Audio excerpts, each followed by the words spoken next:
On va partager la parole de Dieu. On pourra aussi avoir un petit temps de prière à la fin du message. Je pense que nous avons tous déjà entendu parler de cette vieille émission qui a fonctionné pendant une paire d'années, qui s'appelait Vie ma vie. Je ne sais pas si vous connaissez cette émission. Le principe de cette émission, c'est qu'une personnalité est invitée à partager le quotidien d'un inconnu pour découvrir son métier. Et ensuite, on va demander à cette personne d'exercer ce métier pendant quelques jours. C'est ce qui permet de finalement se rendre compte vraiment de ce qui se passe, de prendre conscience des contraintes, des difficultés de certains métiers, alors que parfois on a des idées préconçues. Je me souviens, quand j'étais au collège, on avait organisé à l'époque une journée pour un métier. On demandait à chacun de se dire « Tiens, qu'est-ce que tu veux faire plus tard ?» et puis d'essayer de passer une journée. Aujourd'hui, ça s'est généralisé. Les enfants au collège vont passer 3 jours, je crois, pour essayer de découvrir un métier, si possible le métier qu'ils envisagent, parce que c'est important. Parfois, on imagine qu'il y a des choses et la réalité peut être différente. Alors, on a une autre émission un peu plus récente, s'appelle Patron Incognito. Il y a même une partie de cette émission qui a été tournée à Épinal, donc dans un restaurant d'Épinal. Vous avez un patron d'une entreprise qui se déguise et qui se met dans la peau d'un nouvel employé qui arrive et puis il voit de l'intérieur comment les choses se passent. Et souvent, il découvre là des richesses qu'il ignorait dans la vie de certains. Ils disent « Ah ouais, je ne savais pas que cette personne-là, elle aimait autant l'entreprise, elle avait des fois de belles valeurs. » Parfois aussi, il découvre aussi des choses qui ne vont pas. Et puis souvent, il se rend compte aussi qu'il peut manquer à certains des petits moyens qui sont parfois pas compliqués pour que les choses soient beaucoup plus simples et qu'on puisse améliorer leur façon de travailler. C'est une façon de se dire comment on peut vraiment comprendre si on ne se met pas à la place de l'autre. Et ça, c'est vraiment quelque chose d'important. C'est ce qui fait la valeur des formations par alternance. C'est aussi ce qu'on essaye de faire parfois dans les entreprises où on essaye, quand quelqu'un arrive, de lui montrer différents postes dans l'entreprise pour qu'il puisse se rendre compte de ce qui se passe réellement. Comment peut-on comprendre quelqu'un ou une situation qu'on n'a pas nous-mêmes connue, auquel on n'a pas été confronté? On aurait envie de dire à cette personne, tu ne me comprends pas, tu n'es pas à ma place. C'est la même chose avec les enfants. Quand vous avez des gens qui vous voient avec vos enfants et qui veulent vous donner des conseils, s'ils n'ont pas d'enfants, ça n'a pas beaucoup de chance. Parce qu'on se rend bien compte que quand on a des enfants, on fait ce qu'on peut. Et ce n'est pas toujours facile. C'est d'ailleurs ce qui donne aussi un sens au fait qu'un pasteur soit marié, il ait des enfants, et il soit aussi confronté à ces difficultés-là. Avec ses propres enfants, ça permet de mieux se rendre compte que la vie, ce n'est pas qu'une théorie, où on a des idées, et dans la pratique, c'est un peu plus compliqué. En ce sens, le message de l'Évangile, vraiment une révolution par rapport aux autres religions. Puisqu'elle ne nous parle pas seulement d'un Dieu, mais elle nous dit que ce Dieu-là, il s'est incarné pour venir à notre place et pour vivre sur terre et vraiment pouvoir nous parler d'homme à homme en Jésus. Il est venu sur terre pour se mettre à notre place et connaître nos difficultés. Et si on lit les évangiles, on est quand même marqué par ce que le Seigneur a connu. Il est appelé l'homme de douleur, habitué à la souffrance. Il a été trahi par les siens, il a été rejeté, il a été accusé injustement, il a été méprisé, il a connu par moments le succès, par moments il a connu l'insuccès, il y a des endroits où on l'a chassé, il y a même des moments où les gens se sont retirés et il a dit aux autres, vous ne voulez pas aussi vous partir. Il a connu la violence physique, verbale, la haine, alors qu'il faisait du bien, donc une forme d'injustice, ça c'est particulièrement dur. Il a connu la fatigue, la Bible nous dit qu'à un moment donné, il était fatigué, et il s'est assis sur le bord d'un puits, c'est là qu'il va rencontrer une femme. Il a connu la faim, etc., etc. Et c'est ce qui donne un sens à son exemple. Et pour nous, en tant que croyants engagés, ça fait la différence. On sait que quand on prie, on s'approche d'un trône de grâce qui nous est ouvert par quelqu'un qui peut compatir à nos faiblesses, à nos difficultés. Parce que lui-même a été tenté, éprouvé, Bien sûr, sans commettre le péché, c'est aussi ce qui donne un sens, parce qu'il a résisté. Et donc la Bible nous dit qu'on peut s'approcher avec assurance pour être secouru dans tous nos besoins. Il s'est dépouillé pour prendre une forme de serviteur, pour que nous-mêmes, un jour, nous puissions participer à sa gloire et être transformés. Ça introduit bien le sujet qu'on va partager ensemble ce matin. Dans la Bible, le texte qu'on va lire, ça s'appelle la règle d'or. Matthieu, chapitre 7, versets 12 à 14. Un message révolutionnaire. Tout ce que vous voudriez que les hommes fassent pour vous, vous aussi faites-le de même pour eux. Car c'est ce qu'enseignent la loi et les prophètes. Et puis après, il y a un deuxième texte. La suite, c'est « Entrez par la porte étroite, car large est la porte, spacieux le chemin menant à la perdition, il y en a beaucoup qui entrent par là. Mais étroite est la porte, resserrez le chemin menant à la vie, et il y en a peu qui les trouvent. » Voilà ce texte que nous allons partager ensemble avec cette petite méthode qu'on aborde depuis un petit moment pour essayer de bien comprendre qu'est-ce que le Seigneur est en train de nous enseigner ici. Alors d'abord le contexte. Jésus est en train d'apporter un message révolutionnaire. Les gens ne s'attendaient pas à ce que le Seigneur s'exprime de cette manière. C'est un message totalement nouveau qui secoue les idées préconçues. Les gens avaient des idées sur ce qu'est la foi, sur ce qu'est la religion, sur ce qu'est Dieu. Et lui, il vient là, dans ce message, qui occupe plusieurs chapitres, bousculer un petit peu les consciences. Là où on attend quelqu'un qui va régler tous les problèmes du monde, là où on attend quelqu'un qui va en particulier régler le problème des Romains, il vient pour montrer que ce qu'il veut faire, c'est changer le cœur. Il est venu révéler le royaume des cieux et changer les mentalités, changer le cœur. Et c'est ce que nous avons besoin si on en est conscient.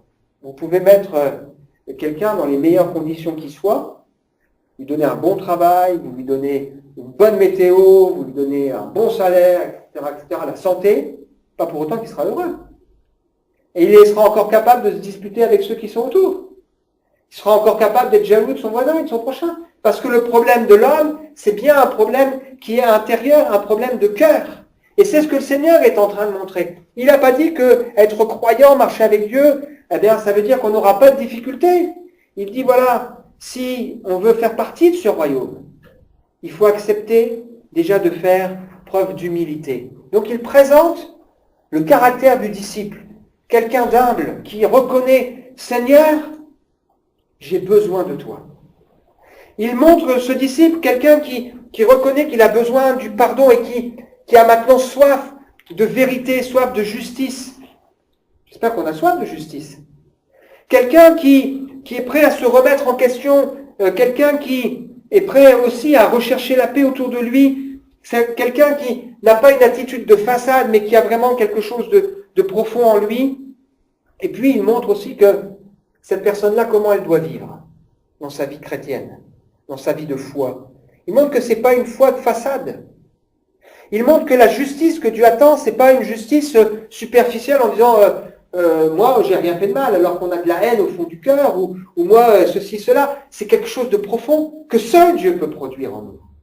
Et puis, il nous a interpellés fortement, je pense. En tout cas, moi, ça me parle encore aujourd'hui. Chaque jour, j'ai réfléchi en nous disant comment on gère notre inquiétude. Si on a la foi, est-ce que le Seigneur veut pour nous, et c'est normal qu'on chemine. Il nous dit de ne pas nous inquiéter, mais de chercher, premièrement, son royaume et sa justice. Et Dieu, qui est capable de prendre soin, même des animaux, bien il prendra soin de nous. Et ça, c'est quelque chose que nous avons besoin de découvrir et d'expérimenter. Et puis, après avoir évoqué ça, on arrive maintenant dans un passage avec des exhortations beaucoup plus pratiques. Et là, il vient de se détonner en disant « Ne jugez pas celui qui est à côté de vous ».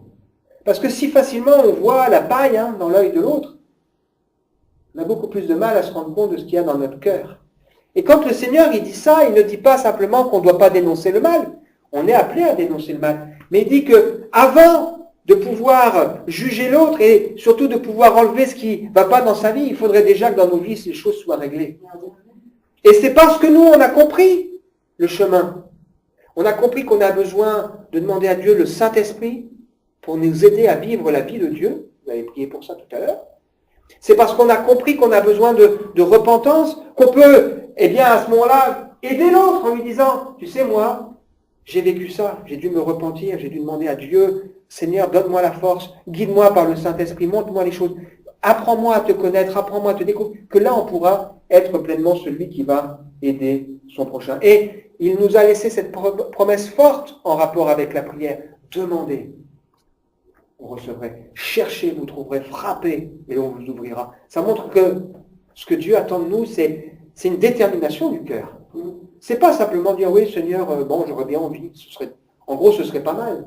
Non, c'est à un moment donné, j'en ai vraiment envie. Et donc, je cherche vraiment. On a vraiment envie, on a vraiment soif de voir le Seigneur se manifester. Alors maintenant, on observe un peu ce texte. Clairement, ce texte, il est en deux parties. Il y a un premier passage avec cette règle d'or, et puis ensuite, il y a une invitation avec des constats. Soit on entre par une porte étroite et on suit un chemin étroit, et là, on va être sauvé, on va vers la vie. Soit on passe par la porte qui est large, que beaucoup vont emprunter, et à ce moment-là, on va aller vers la mort. Il y a aussi une finalité qui est clairement mise en avant. Alors, si on s'arrête un petit peu au premier passage, c'est une règle qui est bien connue.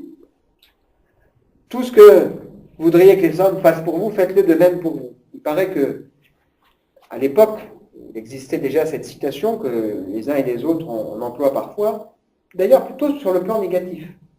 Il ne faut pas faire aux autres ce qu'on ne voudrait pas qu'on nous fasse. Imaginons qu'effectivement, on ne fasse pas aux autres ce qu'on ne voudrait pas qu'on nous fasse. Il n'y aurait plus de violence. Il n'y aurait plus de vol. Il n'y aurait plus de tromperie. Il n'y aurait plus de faux témoignages. Il n'y aurait plus d'irrespect. Il n'y aurait plus de paroles agressives. Il n'y aurait plus de mépris. Ce serait déjà tellement différent. Mais là, le Seigneur va encore plus loin puisqu'il le tourne d'une manière qui est positive. Il ne dit pas seulement « ne fais pas aux autres ce que tu ne voudrais pas qu'on te fasse », mais il le tourne d'une manière où il dit « tout ce que tu voudrais qu'on fasse pour toi, fais-le pour les autres ». Ça va encore plus loin. Hein. Imaginons cette fois que, effectivement, tout ce qu'on aimerait bien qu'on nous fasse, nous-mêmes nous le fassions. Alors non seulement on n'aurait plus un monde de violence, de haine, de colère, de déchirement, de trahison, de tromperie, etc. Mais là, on aurait de la solidarité. On aurait de la sollicitude. Il n'y aurait plus personne qui souffrirait en disant « mais moi je suis seul, j'y arrive pas ». On n'aurait plus de gens dans le besoin. On n'aurait plus d'ingratitude autour de nous. Et cette attitude changerait complètement la face du monde. C'est d'ailleurs ce on encourage les gens à faire dans une difficulté, dans un conflit. On lui dit « essaye de te mettre à la place de l'autre ». On revient à l'introduction de tout à l'heure. Mets-toi à sa place.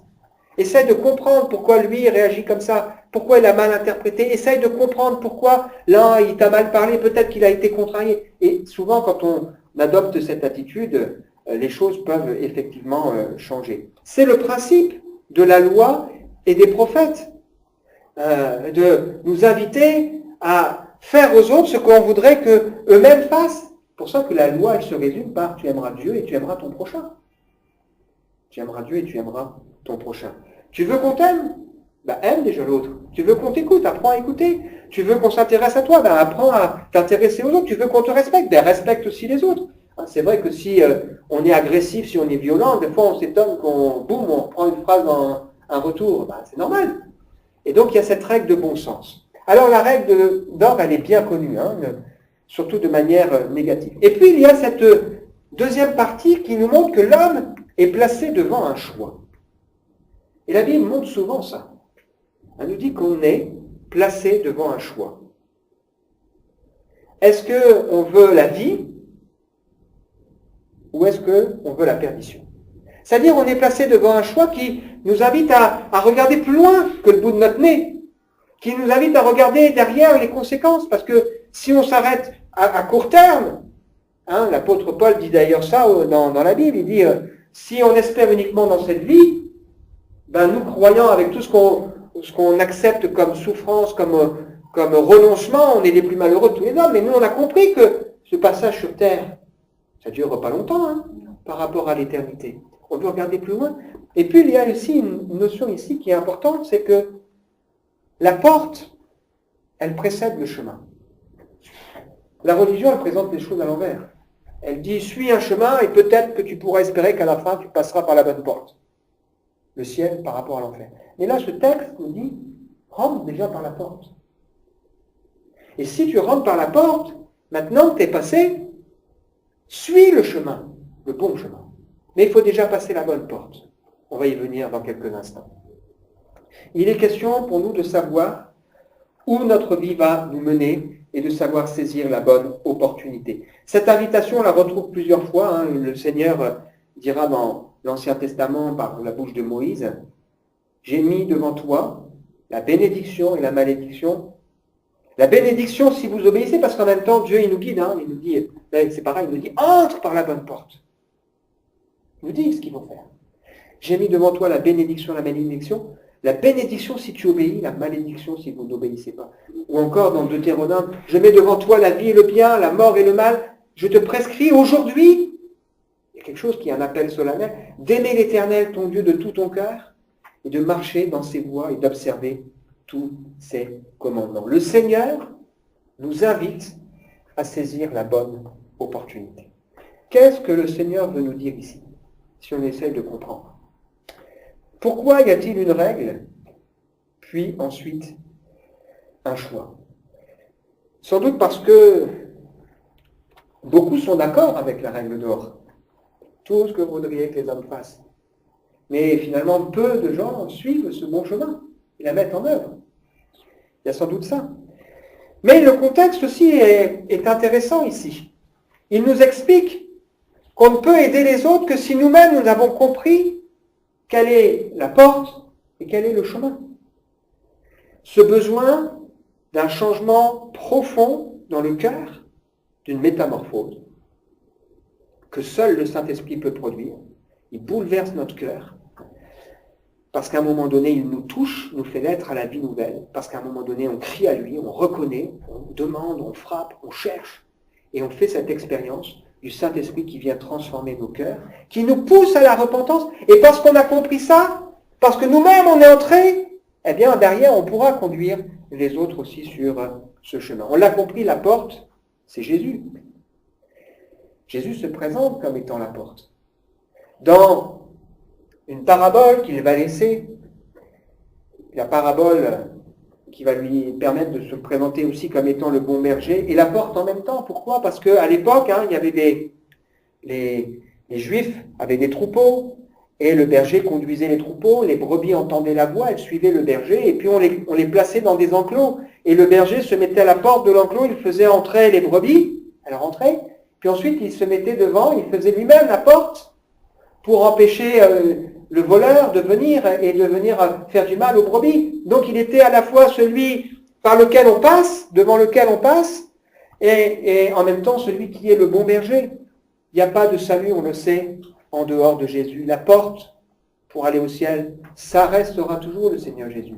Et la question de fond pour nous, c'est oui ou non, est-ce que j'ai accepté dans ma vie Jésus comme mon sauveur? Et si je l'ai accepté, la question du salut, elle est déjà réglée. Je suis sauvé. J'appartiens au Seigneur. Mais ensuite, il y a aussi ce chemin. On est appelé à suivre l'exemple du Seigneur Jésus et à marcher comme lui-même a marché. Il s'est mis à notre place. Vis ma vie. C'est lui le patron incognito qui est venu et qui est venu nous montrer comment vivre et suivre et il a bien respecté, lui, bien sûr, le principe de la règle d'or. Il y a aussi quelque chose d'intéressant ici, c'est que si la porte est étroite, et si le chemin est étroit, ça veut dire qu'on ne peut pas passer par la porte si on ne se délaisse pas de certaines choses. On ne peut pas passer. Tu veux nous poser une question? Oui. Mais pourquoi le chemin de Jésus, c'est la souffrance? Alors, attends, je vais répondre. D'accord, j'entends ta question. Je continue, puis je réponds à ta question. On ne peut pas passer par une porte étroite si on ne se délaisse pas de certaines choses. Ce n'est pas possible. Et ça, c'est une image, sans doute, le Seigneur nous dit, on doit se décharger de notre péché. On doit se décharger de ces choses mauvaises qui sont en nous. C'est pour ça qu'on doit passer par cette repentance. Ensuite, sur ce chemin que le Seigneur y veut, qui est un chemin étroit, c'est pareil. On ne pourra pas avancer pleinement si on reste chargé. C'est pour ça que la Bible nous dit qu'on doit courir dans la carrière qui nous est ouverte en fixant nos regards sur Jésus, mais en rejetant le fardeau et le péché qui nous enveloppe si facilement. Et si on prend ne serait-ce qu'un poids de 500 grammes, un demi-kilo, ou un paquet de farine, hein, et qu'on essaie de marcher longtemps, vous allez voir, au début c'est pas lourd, mais à la fin, hein, au bout de 2, 3, 4 kilomètres, 1 kilo ça pèse. Ça veut dire que même des petites choses, plus on va avancer, plus ces petites choses, elles vont commencer à peser dans notre valise. Et c'est là que le Seigneur, il nous appelle, nous aussi en tant que chrétiens, à comprendre ce texte. C'est que si oui, on a dû passer par la porte, on a dû se débarrasser de certaines choses, peut-être qu'on a commencé dans le chemin en disant « Ah, c'est cool, je suis plus léger ». Mais maintenant, on a encore des choses à se débarrasser, qui peuvent nous faire souffrir et qui peuvent nous empêcher de marcher et d'avancer avec le Seigneur. Donc cette étroitesse, en même temps, elle a un côté rassurant, hein, c'est qu'on est sûr de ne pas se tromper. On n'a pas tellement de choix. Et peut-être que pour nous, on peut se poser cette question. Qu'est-ce qui nous empêche aujourd'hui de passer par la bonne porte? De quoi on ne veut pas se débarrasser? Qu'est-ce qui nous empêche aujourd'hui, qui nous fatigue et qui nous empêche de marcher correctement sur le chemin du Seigneur? Et qu'on a peut-être besoin aujourd'hui, ce matin, de déposer au pied du Seigneur. Qu'est-ce qu'on a besoin de déposer? Qu'est-ce qu'on a besoin de dire, Seigneur, j'en peux plus? Lâche, je veux lâcher ces choses. Alors oui, effectivement, le Seigneur a dit que être croyant, c'est pas vivre une vie facile. On doit accepter de se charger de sa croix. Alors la croix, ce n'est pas ce que emploient parfois les gens autour de nous en disant je fais des bêtises, je subis plein de conséquences et donc à chacun sa croix. Non, la croix, c'est la souffrance, les difficultés qu'on accepte simplement parce qu'on marche avec le Seigneur, parce qu'on lui fait confiance. Mais le Seigneur promet qu'on ne sera pas éprouvé au-delà de ce qu'on peut supporter. Le Seigneur promet aussi que dans ces moments-là, il sera à nos côtés et il nous tiendra. Il est notre modèle. Il a accepté beaucoup de souffrances. Pourquoi? Parce qu'il avait un moteur. Il avait en vue la joie qui lui est réservée. Et si on pense à ça, et la vie chrétienne, c'est une vie où on doit se réjouir parce qu'on se dit, je sais, ok, aujourd'hui c'est dur, mais je sais, j'ai une joie immense qui m'est réservée dans le ciel. Je sais que le Seigneur est fidèle, que le Seigneur est bon, que le Seigneur tient les choses entre ses mains. Hier, j'ai appelé quelqu'un, en train de regarder qu'est-ce qu'on va pouvoir faire pour Noël. J'ai eu un échange avec ce frère. Et il m'a dit que voilà, il avait aussi vécu des moments un peu compliqués et puis que le Seigneur lui avait montré que parfois il faut être patient. Si la bénédiction tarde, ben attends-la avec patience. Et moi, ça m'a parlé. Moi, je veux être patient. Hein. J'aimerais bien que l'église soit remplie plus qu'elle ne l'est. Je crois que le Seigneur veut le faire. Je crois que le Seigneur est en train de travailler les cœurs. Je crois aussi que là où ça tarde, le Seigneur nous dit qu'il faut aussi qu'on apprenne à persévérer. Et parce qu'on compte sur lui. Et pour ceux qui l'ont vu, je vais le dire aux autres, le Seigneur nous bénit régulièrement. Le mois dernier, il y a plusieurs personnes extérieures à l'église qui ont dit on vous soutient et ont donné des dons conséquents pour la vie de l'église. Et donc, oui, c'est pas facile la vie chrétienne, mais on veut regarder au Seigneur et on veut se serrer les coudes et on veut avancer en regardant à lui. Alors là, il y a une question qui se pose. Le nombre. Un chemin étroit, resserré, il y en a peu. Et un chemin large, il y a plein de gens. Et c'est vrai que cette question du nombre a souvent interrogé les disciples qui ont posé au Seigneur. Hein. Par exemple, quand le Seigneur a rencontré ce jeune homme riche qui pouvait dire « J'ai respecté la loi, les commandements, j'ai pas la paix, qu'est-ce qu'il faut faire pour être sauvé ?» Le Seigneur lui dit « Vends ce que tu as, donne-le aux pauvres. » Il dit « Suis-moi. » Il s'en va tout triste. Les disciples, ils sont ébranlés. Il dit « Mais qui peut être sauvé ?» Et le Seigneur répond « Ce qui est impossible aux hommes est possible à Dieu. » La question, c'est pas celle-là. Hein. À un moment donné, il y a un texte de lui qui nous dit qu'il traverse les villes et les villages, il enseigne, il fait route vers Jérusalem et quelqu'un lui dit « Seigneur, il n'y a que peu de personnes qui sont sauvées. Il leur répondit, efforcez-vous d'entrer par la porte étroite. Car je vous le dis, beaucoup cherchent à entrer et ne le pourront pas quand le maître de la moisson se sera levé et aura fermé la porte, et que vous, étant dehors, vous commencerez à frapper à la porte en disant, Seigneur, Seigneur, ouvre-nous. Il vous répondra, je ne sais d'où vous êtes. Alors vous vous mettrez à dire, nous avons mangé, nous avons bu, tu as enseigné dans nos rues. Et il répondra, je vous le dis, je ne sais d'où vous êtes, retirez-vous de moi, vous tous ouvriers d'iniquité. Il y aura, et vous irez là où il y aura des pleurs et des grincements de dents. La question, c'est pas de se dire, et les autres, et les autres. Le Seigneur nous invite chacun à nous poser cette question. Toi, suis-moi. Est-ce que nous, ce matin, on dit, ok Seigneur, j'ai des choses que je veux lâcher. J'ai des choses qui m'empêchent d'avancer. Il y a des choses qui me pèsent. J'ai des choses qui sont lourdes. J'ai des choses qui m'enquiquinent dans ma vie. Il y a peut-être des moments où on a franchi la porte, on est sur ce chemin et on s'est peut-être arrêté, peut-être même que quelqu'un a fait quelques pas en arrière. Et que le Seigneur, là, est en train de lui dire, mais regarde, le Seigneur ne veut même pas qu'on marche, il veut qu'on court. Courir avec persévérance cette carrière qui nous est ouverte. Comment est-ce qu'on peut appliquer ça dans notre vie?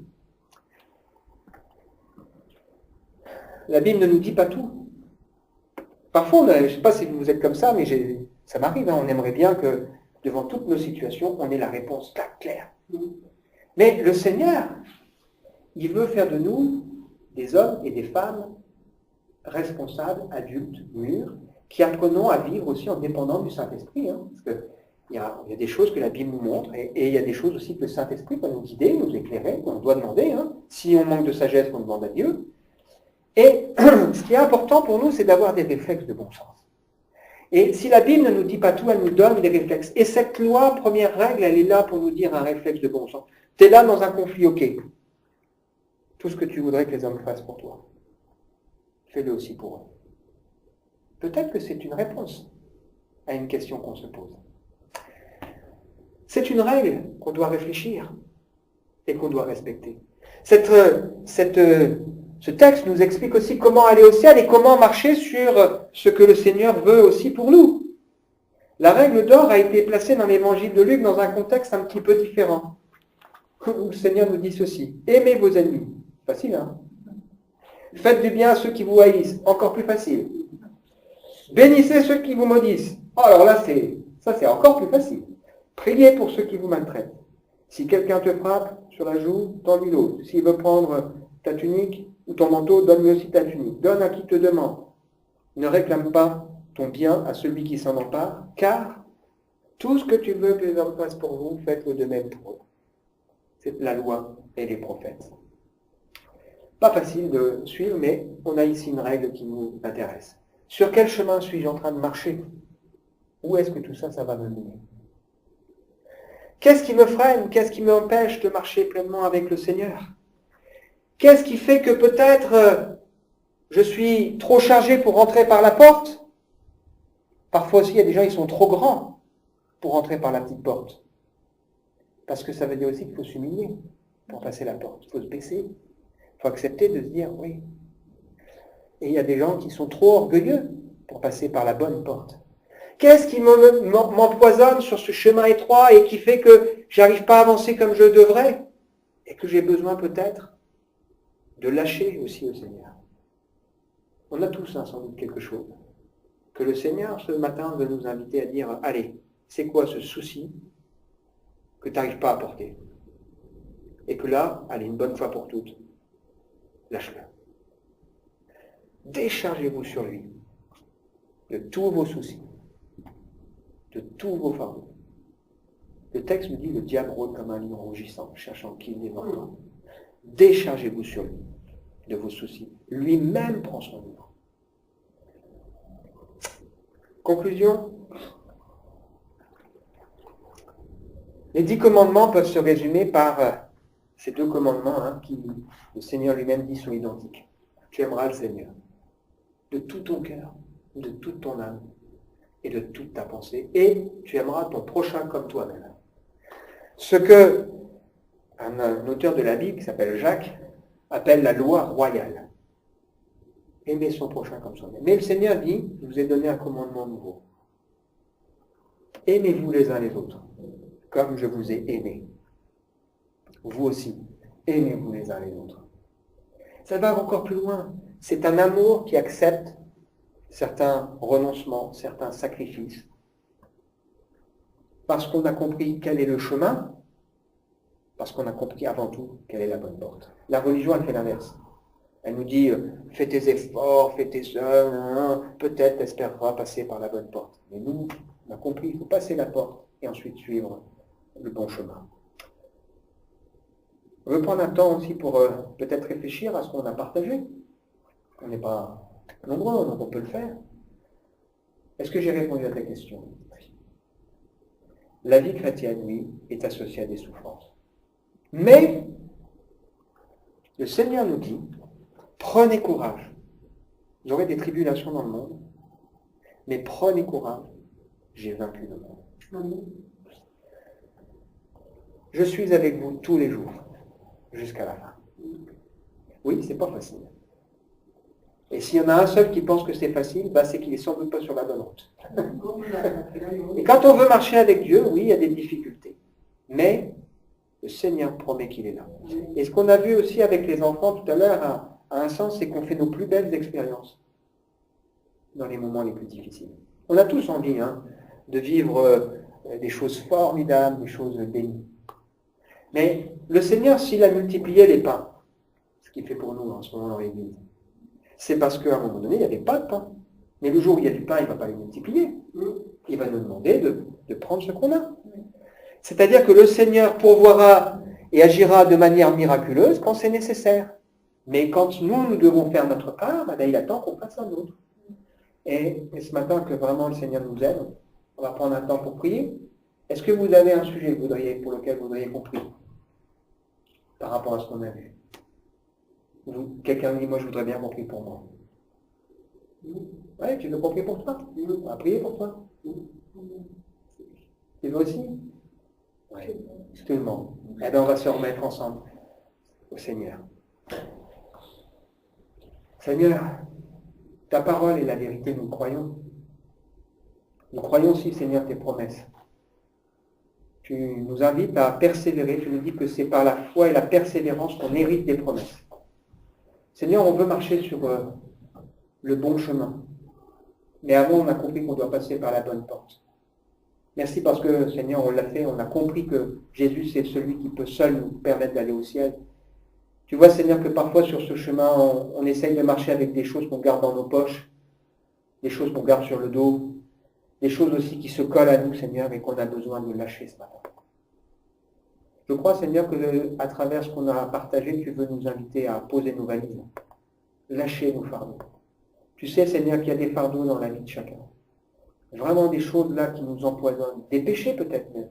On veut les déposer, Seigneur, devant toi. Et on prie que par ta grâce, par ton esprit, tu fasses, Seigneur, cette œuvre en profondeur, pour nous permettre non pas seulement de marcher, mais même de courir avec joie, parce que comme Jésus, nous aurons les regards fixés sur cette joie à venir. Merci, Seigneur, parce que tu nous as promis que tu serais fidèle. Merci parce que tu nous as promis de chercher premièrement ton royaume et que tout le reste sera donné par-dessus. On te bénit de tout notre cœur. Bénis chacun d'entre nous, Seigneur. Tu as vu, on a pu dire, oui, on a besoin. Eh bien, bénis-nous. Accorde-nous, Seigneur, cette grâce. Amen. Amen. On va chanter ce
Amen.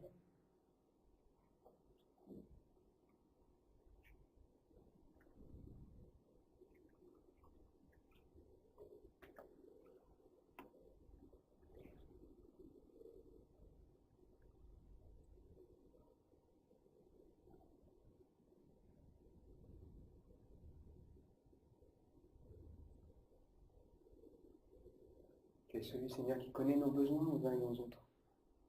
Pour ça, Seigneur, je te prie pour chacun en particulier. Je te prie de bénir Dimitri ce matin, de l'encourager à travers ce que nous vivons. Je te prie, Seigneur, de bénir Edith, qui est là au milieu de nous, que vraiment, Seigneur, ta grâce et ta paix soient sur elle, sur son contexte familial, sur sa vie. Je te prie, Seigneur, de bénir particulièrement aussi Brigitte. Tu vois, Seigneur, les difficultés, les luttes qui sont les siennes. Nous savons que le nom de Jésus est vainqueur. Et nous prions pour que Jean-Christophe puisse, à un moment donné, capituler devant toi et se tourner vers toi. Je te prie aussi, Seigneur, de bénir Claire-Mine et sa famille. Merci, Seigneur, de permettre que ces enfants aussi s'ouvrent à toi et te découvrent. Ça fait plaisir d'entendre des enfants qui prient. Seigneur, tu vois notre souffrance de ne pas voir fidèlement et régulièrement son mari. On te prie, Seigneur, de le bénir, de lui parler, de l'interpeller. On veut vraiment s'attendre à toi, Seigneur. Amen. Amen.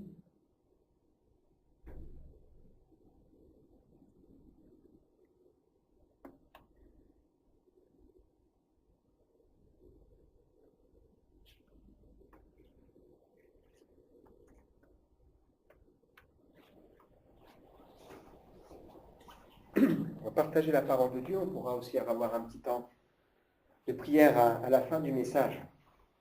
Je pense que nous avons tous déjà entendu parler de cette vieille émission qui a fonctionné pendant une paire d'années, qui s'appelait Vie ma vie. Je ne sais pas si vous connaissez cette émission. Le principe de cette émission, c'est qu'une personnalité est invitée à partager le quotidien d'un inconnu pour découvrir son métier. Et ensuite, on va demander à cette personne d'exercer ce métier pendant quelques jours. C'est ce qui permet de finalement se rendre compte vraiment de ce qui se passe, de prendre conscience des contraintes, des difficultés de certains métiers, alors que parfois on a des idées préconçues. Je me souviens, quand j'étais au collège, on avait organisé à l'époque une journée pour un métier. On demandait à chacun de se dire « Tiens, qu'est-ce que tu veux faire plus tard ?» et puis d'essayer de passer une journée. Aujourd'hui, ça s'est généralisé. Les enfants au collège vont passer 3 jours, je crois, pour essayer de découvrir un métier, si possible le métier qu'ils envisagent, parce que c'est important.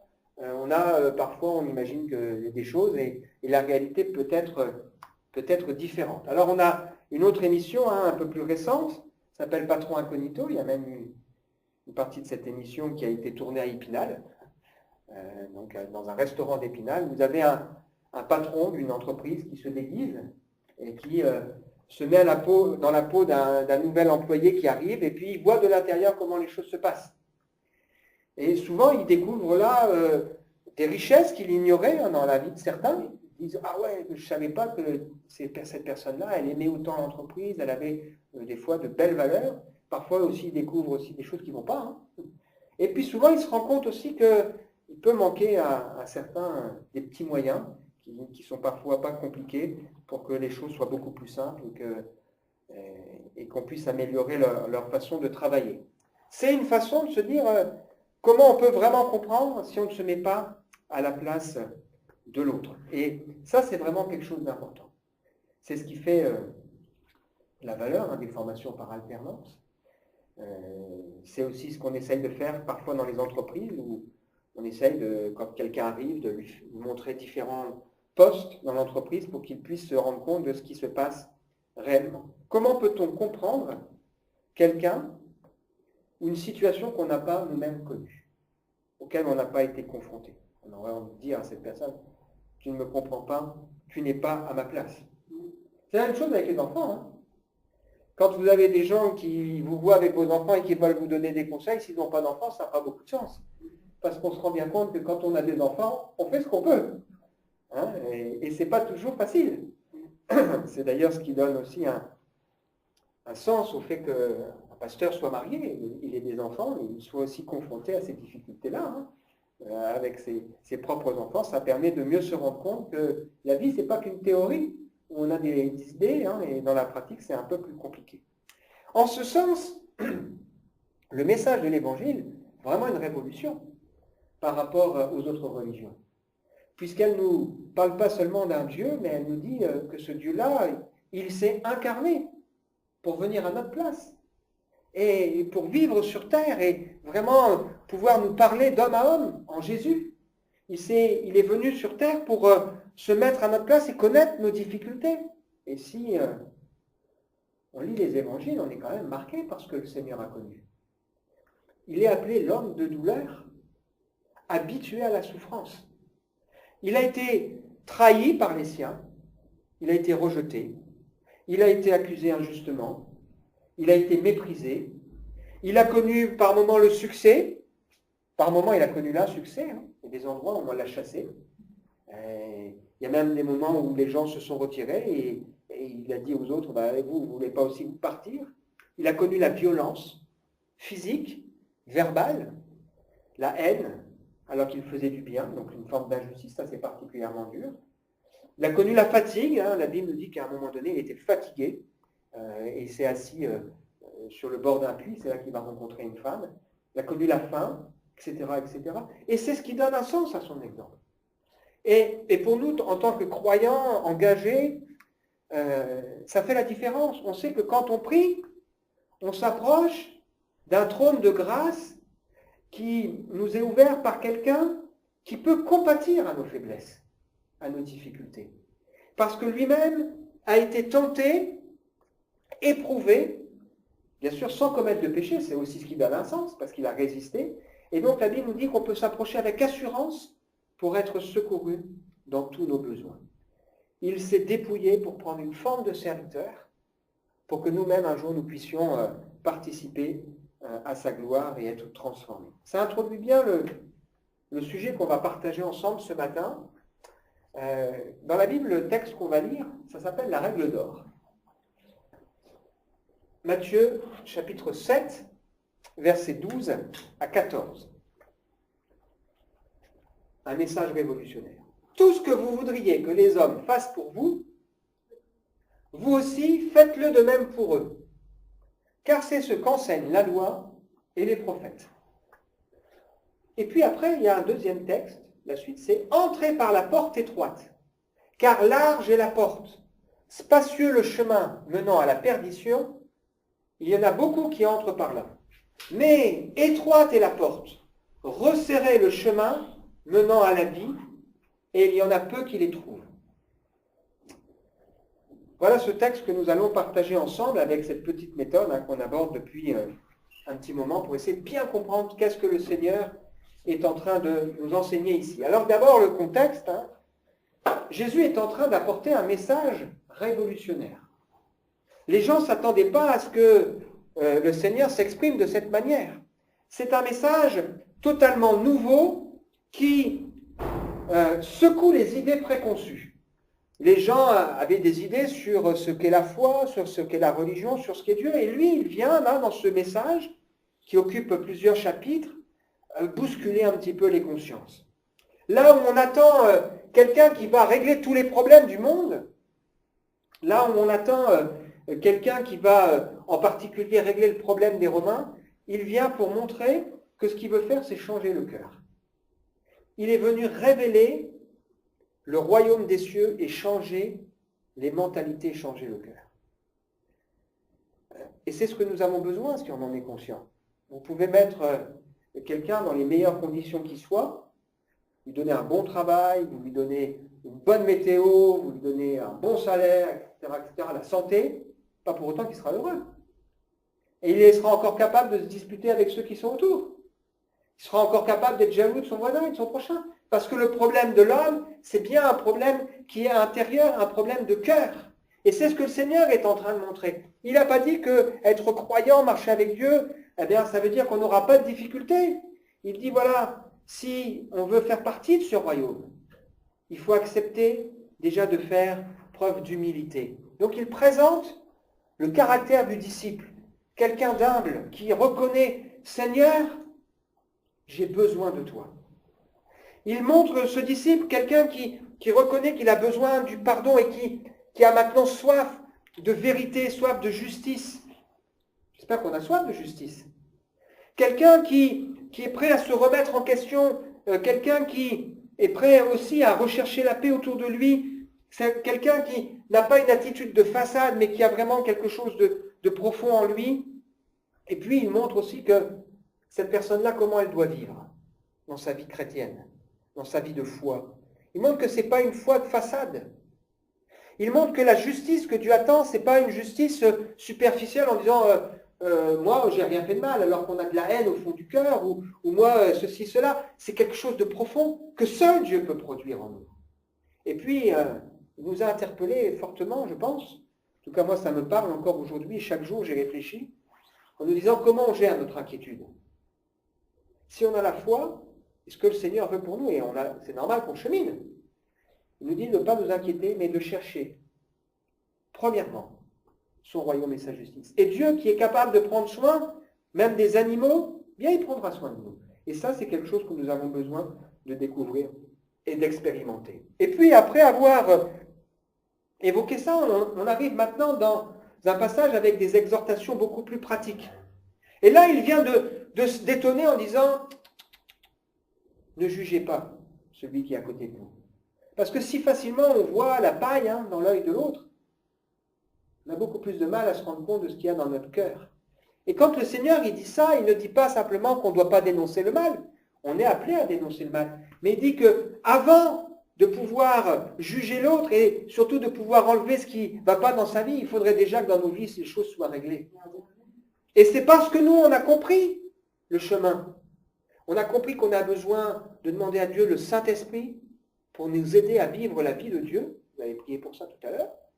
C'est parce qu'on a compris qu'on a besoin de repentance qu'on peut, à ce moment-là, aider l'autre en lui disant, tu sais, moi, j'ai vécu ça, j'ai dû me repentir, j'ai dû demander à Dieu, Seigneur, donne-moi la force, guide-moi par le Saint-Esprit, montre-moi les choses, apprends-moi à te connaître, apprends-moi à te découvrir, que là, on pourra être pleinement celui qui va aider son prochain. Et il nous a laissé cette promesse forte en rapport avec la prière.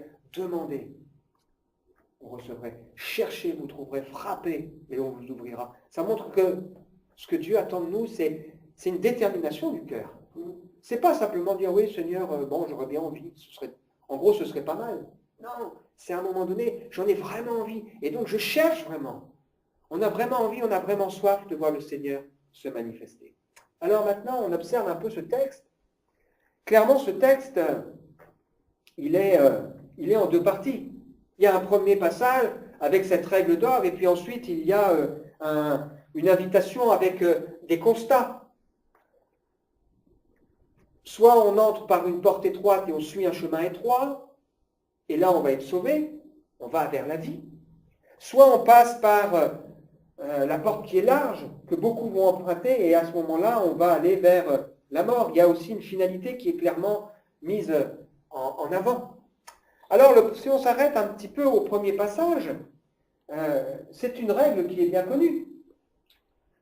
Tout ce que vous voudriez que les hommes fassent pour vous, faites-le de même pour vous. Il paraît que, à l'époque, il existait déjà cette citation que les uns et les autres on emploie parfois, d'ailleurs plutôt sur le plan négatif.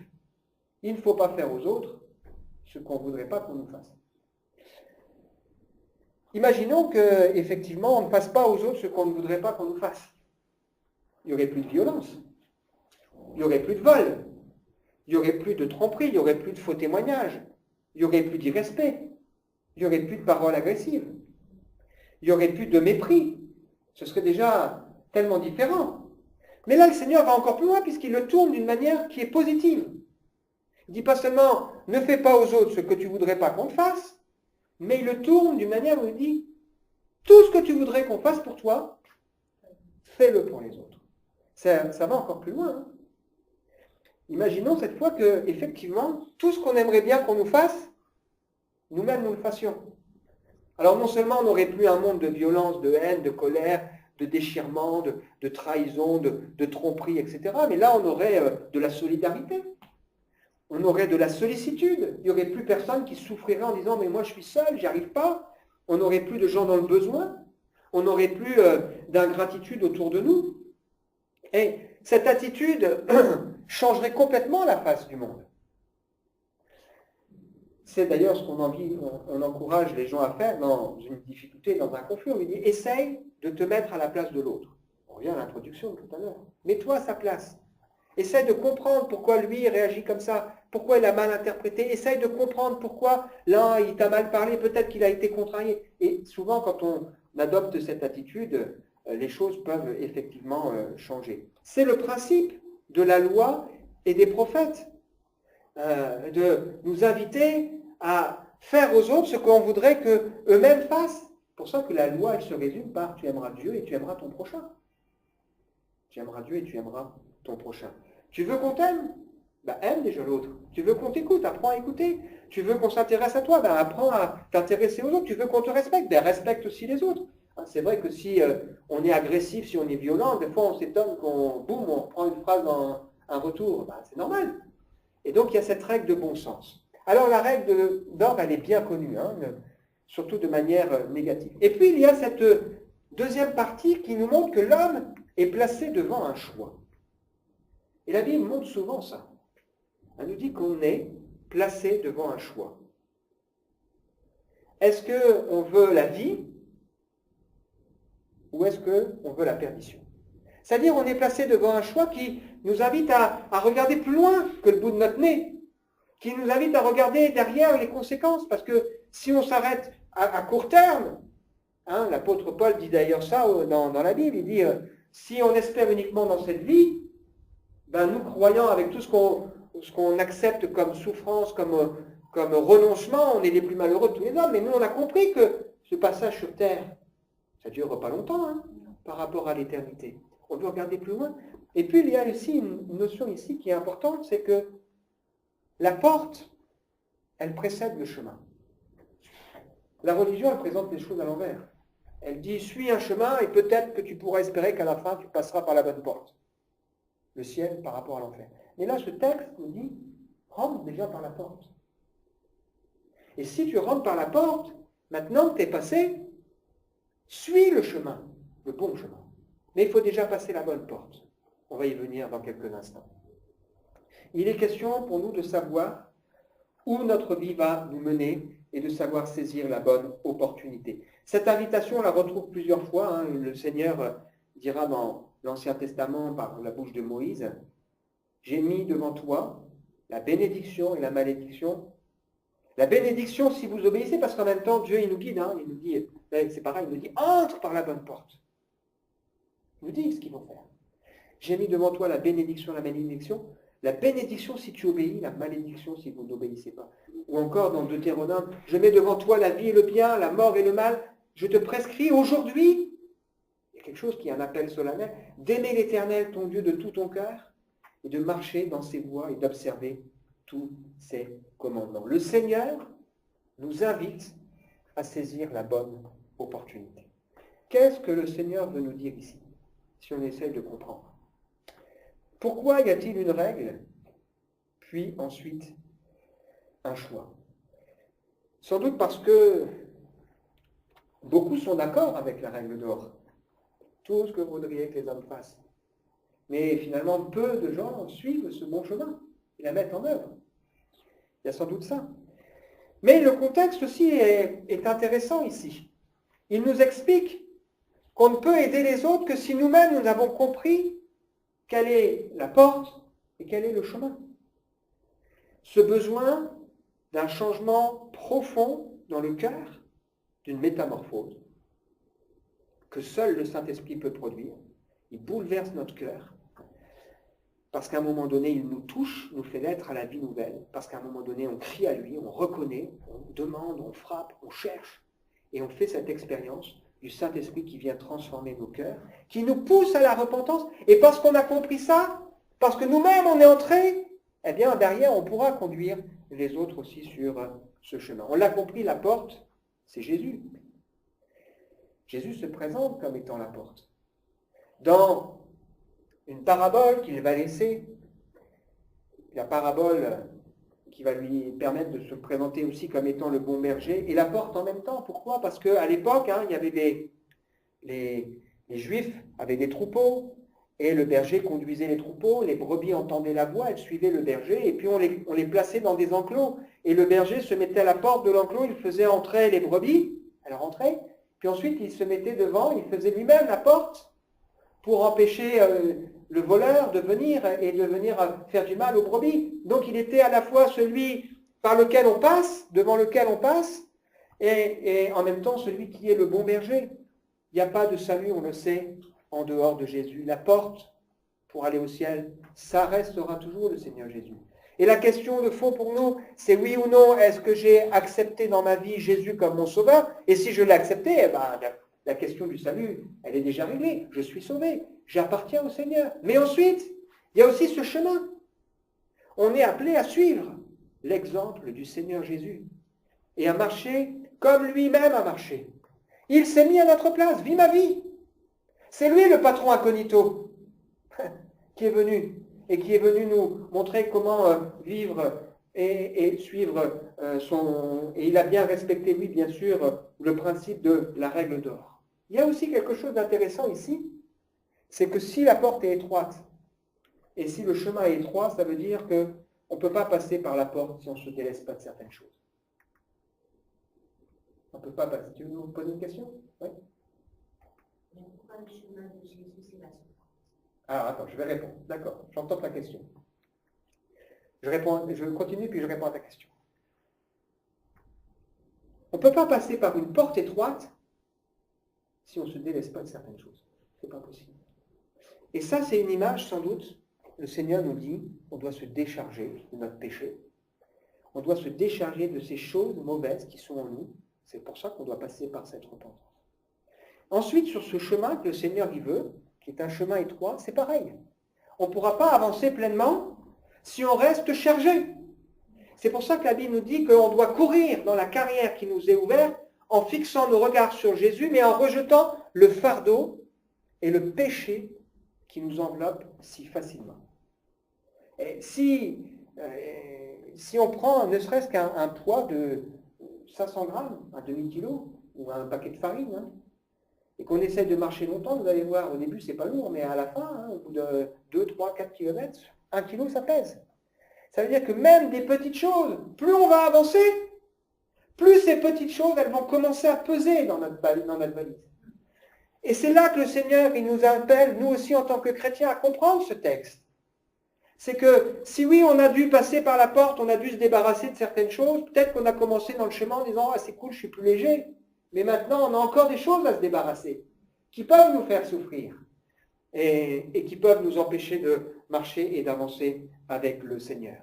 Donc cette étroitesse, en même temps, elle a un côté rassurant, hein, c'est qu'on est sûr de ne pas se tromper. On n'a pas tellement de choix. Et peut-être que pour nous, on peut se poser cette question. Qu'est-ce qui nous empêche aujourd'hui de passer par la bonne porte? De quoi on ne veut pas se débarrasser? Qu'est-ce qui nous empêche aujourd'hui, qui nous fatigue et qui nous empêche de marcher correctement sur le chemin du Seigneur? Et qu'on a peut-être besoin aujourd'hui, ce matin, de déposer au pied du Seigneur. Qu'est-ce qu'on a besoin de déposer? Qu'est-ce qu'on a besoin de dire, Seigneur, j'en peux plus? Lâche, je veux lâcher ces choses. Alors oui, effectivement, le Seigneur a dit qu'être croyant, c'est pas vivre une vie facile.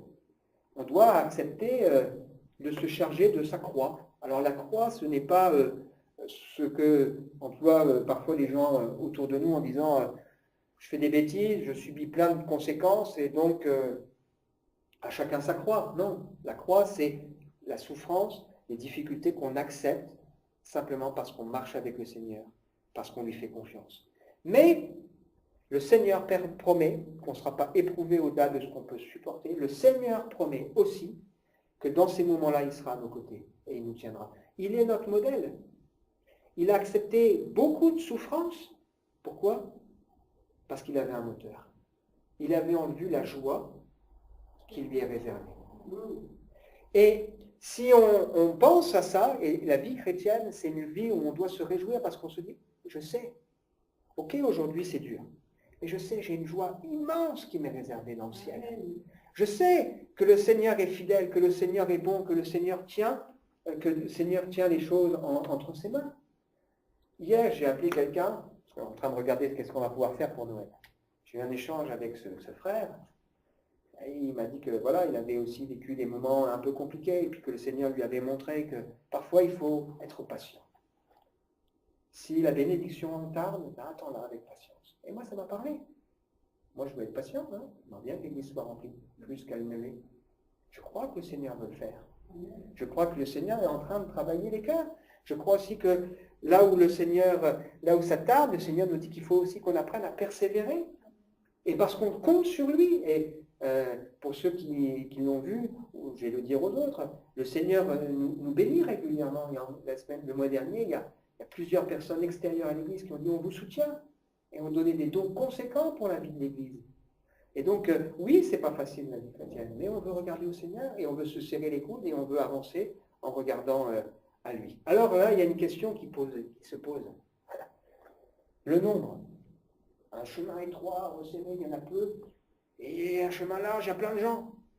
Et c'est vrai que cette question du nombre a souvent interrogé les disciples qui ont posé au Seigneur. Par exemple, quand le Seigneur a rencontré ce jeune homme riche qui pouvait dire « J'ai respecté la loi, les commandements, j'ai pas la paix, qu'est-ce qu'il faut faire pour être sauvé ?» Le Seigneur lui dit « Vends ce que tu as, donne-le aux pauvres. Allez, suis-moi. » Il s'en va tout triste. Les disciples, ils sont ébranlés. Il dit « Mais qui peut être sauvé ?» Et le Seigneur répond « Ce qui est impossible aux hommes est possible à Dieu. » La question, c'est pas celle-là. À un moment donné, il y a un texte de Luc qui nous dit qu'il traverse les villes et les villages, il enseigne, il fait route vers Jérusalem et quelqu'un lui dit « Seigneur, il n'y a que peu de personnes qui sont sauvées. » Il leur répondit « Efforcez-vous d'entrer par la porte étroite. Car je vous le dis, beaucoup cherchent à entrer et ne le pourront pas quand le maître de la moisson se sera levé et aura fermé la porte et que vous, étant dehors, vous commencerez à frapper à la porte en disant « Seigneur, Seigneur, ouvre-nous !» Il vous répondra « Je ne sais d'où vous êtes. » Alors vous vous mettrez à dire « Nous avons mangé, nous avons bu, tu as enseigné dans nos rues. » Et il répondra « Je vous le dis, je ne sais d'où vous êtes, retirez-vous de moi, vous tous ouvriers d'iniquité. » Il y aura, et vous irez là où il y aura des pleurs et des grincements de dents. La question, c'est pas de se dire « Et les autres, et les autres ?» Le Seigneur nous invite chacun à nous poser cette question. Toi, suis-moi. Est-ce que nous, ce matin, on dit « Ok Seigneur, j'ai des choses que je veux lâcher. J'ai des choses qui m'empêchent d'avancer. Il y a des choses qui me pèsent. J'ai des choses qui sont lourdes. J'ai des choses qui m'enquiquinent dans ma vie. Il y a peut-être des moments où on a franchi la porte, on est sur ce chemin et on s'est peut-être arrêté, peut-être même que quelqu'un a fait quelques pas en arrière. Et que le Seigneur, là, est en train de lui dire, mais regarde, le Seigneur ne veut même pas qu'on marche, il veut qu'on court. Courir avec persévérance cette carrière qui nous est ouverte. Comment est-ce qu'on peut appliquer ça dans notre vie? La Bible ne nous dit pas tout. Parfois, je ne sais pas si vous êtes comme ça, mais ça m'arrive, on aimerait bien que devant toutes nos situations, on ait la réponse claire. Mais le Seigneur, il veut faire de nous des hommes et des femmes responsables, adultes, mûrs, qui apprenons à vivre aussi en dépendant du Saint-Esprit. Parce qu'il y a des choses que la Bible nous montre, et il y a des choses aussi que le Saint-Esprit peut nous guider, nous éclairer, qu'on doit demander. Si on manque de sagesse, on demande à Dieu. Et ce qui est important pour nous, c'est d'avoir des réflexes de bon sens. Et si la Bible ne nous dit pas tout, elle nous donne des réflexes. Et cette loi, première règle, elle est là pour nous dire un réflexe de bon sens. Tu es là dans un conflit, ok. Tout ce que tu voudrais que les hommes fassent pour toi, fais-le aussi pour eux. Peut-être que c'est une réponse à une question qu'on se pose. C'est une règle qu'on doit réfléchir et qu'on doit respecter. Ce texte nous explique aussi comment aller au ciel et comment marcher sur ce que le Seigneur veut aussi pour nous. La règle d'or a été placée dans l'évangile de Luc dans un contexte un petit peu différent. Où le Seigneur nous dit ceci. Aimez vos ennemis. Facile, hein? Faites du bien à ceux qui vous haïssent. Encore plus facile. Bénissez ceux qui vous maudissent. Oh, alors là, c'est encore plus facile. Priez pour ceux qui vous maltraitent.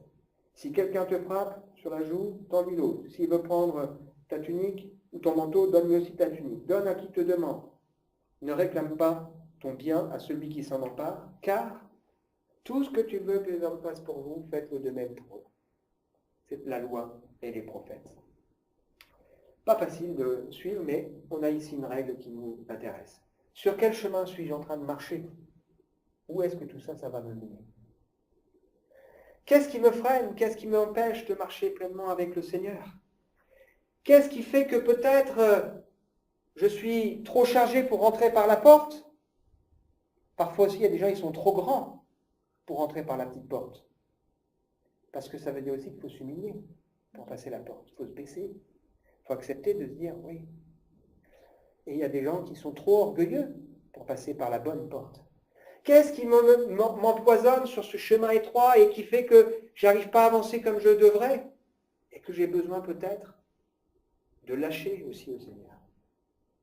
On a tous sans doute quelque chose que le Seigneur ce matin veut nous inviter à dire, allez, c'est quoi ce souci que tu n'arrives pas à porter? Et que là, allez, une bonne fois pour toutes, lâche-le.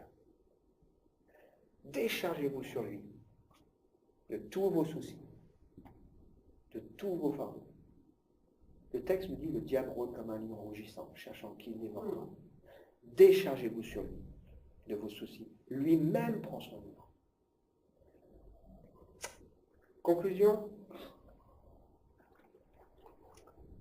Les 10 commandements peuvent se résumer par ces 2 commandements qui, le Seigneur lui-même dit, sont identiques. Tu aimeras le Seigneur de tout ton cœur, de toute ton âme et de toute ta pensée, et tu aimeras ton prochain comme toi-même. Ce que un auteur de la Bible qui s'appelle Jacques appelle la loi royale. Aimer son prochain comme soi-même. Mais le Seigneur dit, je vous ai donné un commandement nouveau. Aimez-vous les uns les autres, comme je vous ai aimé. Vous aussi, aimez-vous les uns les autres. Ça va encore plus loin. C'est un amour qui accepte certains renoncements, certains sacrifices. Parce qu'on a compris quel est le chemin, parce qu'on a compris avant tout quelle est la bonne porte. La religion, elle fait l'inverse. Elle nous dit, fais tes efforts, fais tes œuvres, peut-être t'espéreras passer par la bonne porte. Mais nous, on a compris, il faut passer la porte et ensuite suivre le bon chemin. On veut prendre un temps aussi pour peut-être réfléchir à ce qu'on a partagé. On n'est pas nombreux, donc on peut le faire. Est-ce que j'ai répondu à ta question? La vie chrétienne, oui, est associée à des souffrances. Mais, le Seigneur nous dit, prenez courage. Vous aurez des tribulations dans le monde, mais prenez courage, j'ai vaincu le monde. Je suis avec vous tous les jours, jusqu'à la fin. Oui, c'est pas facile. Et s'il y en a un seul qui pense que c'est facile, c'est qu'il est sans doute pas sur la bonne route. Et quand on veut marcher avec Dieu, oui, il y a des difficultés. Mais le Seigneur promet qu'il est là. Et ce qu'on a vu aussi avec les enfants tout à l'heure, à un sens, c'est qu'on fait nos plus belles expériences dans les moments les plus difficiles. On a tous envie de vivre des choses formidables, des choses bénies. Mais le Seigneur, s'il a multiplié les pains, ce qu'il fait pour nous en ce moment dans l'Église, c'est parce qu'à un moment donné, il n'y avait pas de pain. Mais le jour où il y a du pain, il ne va pas les multiplier. Il va nous demander de prendre ce qu'on a. C'est-à-dire que le Seigneur pourvoira et agira de manière miraculeuse quand c'est nécessaire.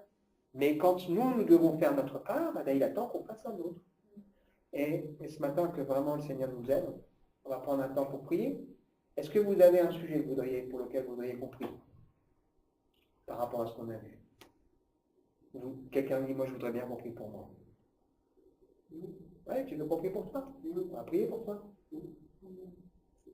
Tu veux aussi? Oui, tout le monde. Eh bien, on va se remettre ensemble au Seigneur. Seigneur, ta parole est la vérité, nous croyons. Nous croyons aussi, Seigneur, tes promesses. Tu nous invites à persévérer. Tu nous dis que c'est par la foi et la persévérance qu'on hérite des promesses. Seigneur, on veut marcher sur le bon chemin. Mais avant, on a compris qu'on doit passer par la bonne porte. Merci parce que, Seigneur, on l'a fait. On a compris que Jésus, c'est celui qui peut seul nous permettre d'aller au ciel. Tu vois, Seigneur, que parfois sur ce chemin, on essaye de marcher avec des choses qu'on garde dans nos poches, des choses qu'on garde sur le dos, des choses aussi qui se collent à nous, Seigneur, et qu'on a besoin de lâcher ce matin. Je crois, Seigneur, qu'à travers ce qu'on a partagé, tu veux nous inviter à poser nos valises, lâcher nos fardeaux. Tu sais, Seigneur, qu'il y a des fardeaux dans la vie de chacun. Vraiment des choses là qui nous empoisonnent, des péchés peut-être même, On veut les déposer, Seigneur, devant toi. Et on prie que, par ta grâce, par ton esprit, tu fasses, Seigneur, cette œuvre en profondeur, pour nous permettre non pas seulement de marcher, mais même de courir avec joie, parce que comme Jésus, nous aurons les regards fixés sur cette joie à venir. Merci, Seigneur, parce que tu nous as promis que tu serais fidèle.